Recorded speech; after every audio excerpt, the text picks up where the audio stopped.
I'm CK. The other day I was messing around with a couple of really powerful Bose speakers and I accidentally magnetized my side cutting pliers, and I hate magnetized tools. I really do. I've never found them useful. But what I realized is I didn't have a demagnetizer, so I went on Amazon and for about $100 I got this handheld demagnetizer. So we'll give it a try. Hope you enjoy the video. Here we go, nice picture on the front. On the side we have some warnings. Special note, the demagnetizer must be used with 110 volts. Red button should not be pushed for more than 3 minutes. Don't knock the demagnetizer and use it carefully. Must be with a under 3 amp fuse, and the electrical power will turn off when it overheats at 60 C. So that's good to know. There's my X-Acto knife blade, and cut this open, and again this cost about, this cost about $105 US from Amazon. And I got it because it's got a bigger aperture than many of the ones listed, and that's useful for tools. Okay, we'll get that box ready for recycling. Styrofoam with it. It's heavy. It's probably about 3 pounds, I would say. Here we go. It doesn't have a red button, it has a green button. The good positive clicky push. Cord here. Let me untangle the cord first.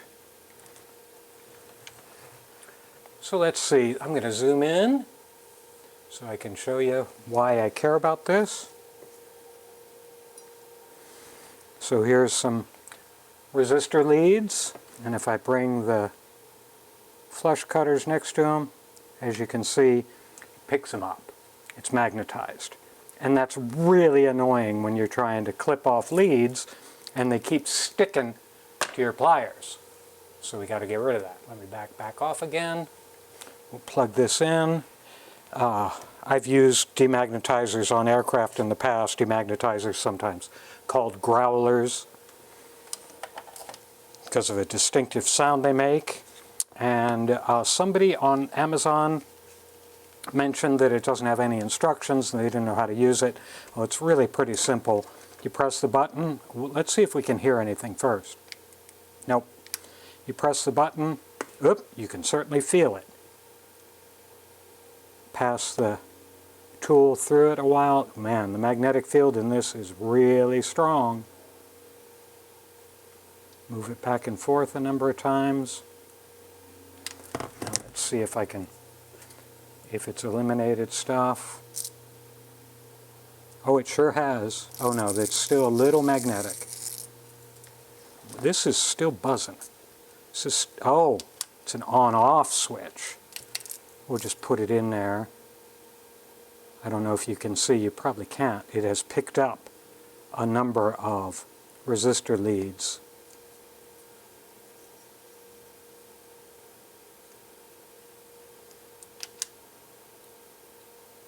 And the resistor leads are falling off.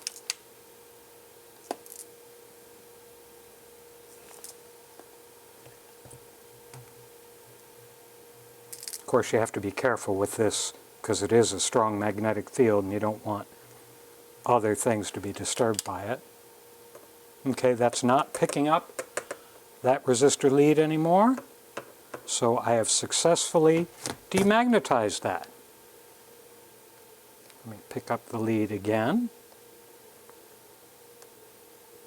Just a triple check. Nope, it is no longer magnetic. Yay! Now I'm going to set up to do something else, so let's hold on. I'll be back in a second or two. So interestingly, when I was setting up for the next test and I tried to give it a dry run, it wouldn't turn on, and I felt it, and even from the brief stuff you saw me do, it got hot enough that it was not, the thermal protection kicked in.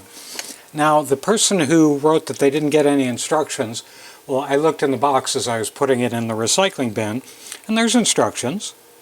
Demagnetize by pushing button, pressing unit over surface of item, and moving unit several inches from surface while still pushing button. Yep, that's what we did.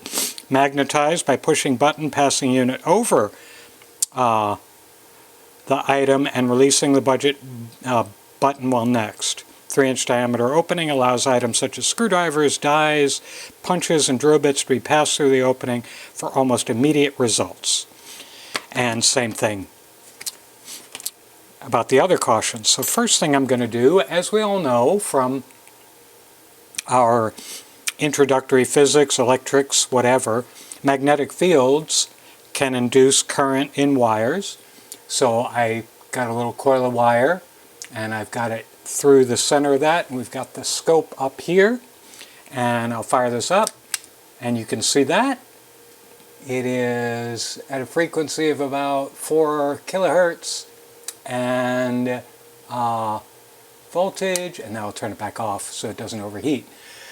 But you can see what's going on. The peak voltage was what, 49 or 50 millivolts, we'll call that. See it again, boop, off. Now the other thing I wanted to do was, I've got 2 nails here. I'm going to magnetize, and they're not reacting to each other. I'm going to see if I can magnetize this.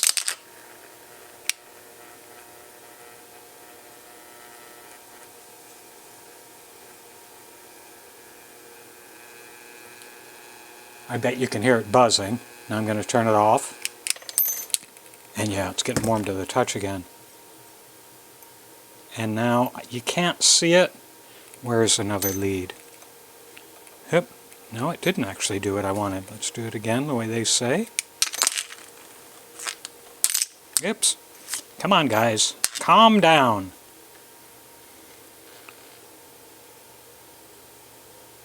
I'm actually feeling a little tingling in my fingers here doing this.